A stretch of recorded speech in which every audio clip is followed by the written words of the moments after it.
جو بندے زیادہ سوتے رہتے ہوں اگر ایسے ہی حال میں بیویوں کے حقوق ادا کریں تو ان سے جو بچے پیدا ہوں گے انہیں گندی اور دیر پا بیماریاں پیدا ہوں گی۔ جسم کی کمزوری ان ساری بیماریوں کے علاوہ ہے۔ یہ تو ہے عام حالات میں زیادہ نیند کرنے کا نقصان۔ عصر اور صبح کے وقت میں نیند کرنا اس سے بھی زیادہ نقصان دہ ہے، اس لیے حد سے زیادہ نیند نہ کی جائے۔ ماہرین طب فرماتے ہیں کہ رات کو نیند کرنا اتنا نقصان دہ نہیں جتنا دن کو زیادہ نیند کرنا نقصان دہ ہے۔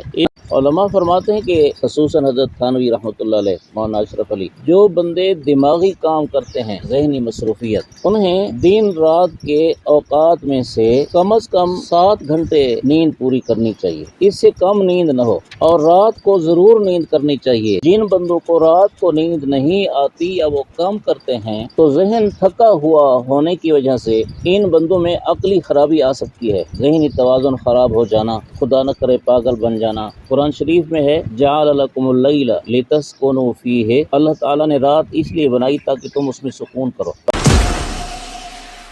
حضرت جابر رضی اللہ عنہ رسول اللہ صلی اللہ علیہ وسلم کا ارشاد بیان فرماتے ہیں، النوم اخو الموت ولا یموت اہل الجنہ، نیند موت کی مثل ہے اور جنتیوں کو موت نہیں آئے گی۔ ایک صحابی نے نبی کریم صلی اللہ علیہ وسلم سے عرض کیا، اینام اہل الجنہ، کیا جنتی نیند کریں گے؟ تو اس پر آپ صلی اللہ علیہ وسلم نے یہ ارشاد فرمایا کہ نیند موت کی مثل ہے اور جنتیوں کو موت نہیں آئے گی، یعنی پھر موت کی مثل نیند بھی نہیں آئے گی۔ نیند موت کی مثل ہے، جس طرح موت سے آدمی کام کاج سے رہ جاتا ہے، نیند سے بھی کام کاج سے رہ جاتا ہے، اس طرح یہ نیند موت کی مثل ہے۔ دوسری بات، جنت میں ہر اچھی چیز ہوگی اور ہر عیب کی چیز نہیں ہوگی۔ اس سے معلوم ہوا کہ زیادہ نیند عیب کی چیز ہے، اچھی نہیں۔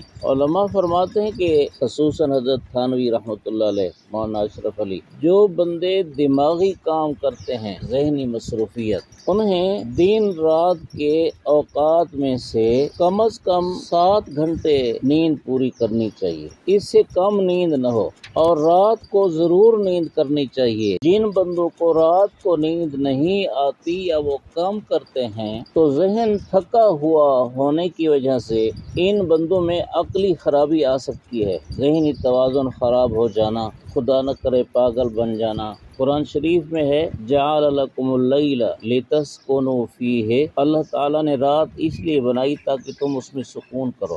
زیادہ تر نیند رات کو ہونی چاہیے، لیکن دن رات کے زیادہ اوقات میں زیادہ نیند کرنا، مثلا 7 گھنٹے جو عرض کیا، ان کے لیے جو ذہنی کام کرتے ہیں، آدمی صبح کو بھی سویا پڑا ہو، دوپہر کو بھی سویا پڑا ہو، رات کو بھی سو جائے، زیادہ نیند کرے تو اس میں بہت سی خرابیاں ہیں۔ امام مناوی رحمۃ اللہ علیہ وہ فرماتے ہیں کہ زیادہ نیند سے غفلت پیدا ہوتی ہے، ذہن میں طرح طرح کے شبہات آتے ہیں، اللہ تعالیٰ نے جو انسان کا طبعی مزاج بنایا وہ بگڑ جاتا ہے۔ زیادہ نیند کرنے سے بلغم زیادہ پیدا ہوتی ہے، سودا مادوں میں سے ایک مادہ ہے وہ بھی زیادہ پیدا ہوتا ہے، معدہ کمزور ہو جاتا ہے، منہ میں بدبو پیدا ہو جاتی ہے، زخموں کے کیڑے زیادہ پیدا ہونے لگتے ہیں، نگاہ اور مردانہ قوت کمزور ہو جاتی ہے، حتیٰ کہ زیادہ سونے والے کو بیوی کے حقوق ادا کرنے کا داعیہ یعنی طبیعت پیدا نہیں ہوتی اور مردانہ قوت بگڑ جاتی ہے۔ اور جو بندے زیادہ سوتے رہتے ہوں اگر ایسے ہی حال میں بیویوں کے حقوق ادا کریں تو ان سے جو بچے پیدا ہوں گے انہیں گندی اور دیر پا بیماریاں پیدا ہوں گی۔ جسم کی کمزوری ان ساری بیماریوں کے علاوہ ہے۔ یہ تو ہے عام حالات میں زیادہ نیند کرنے کا نقصان۔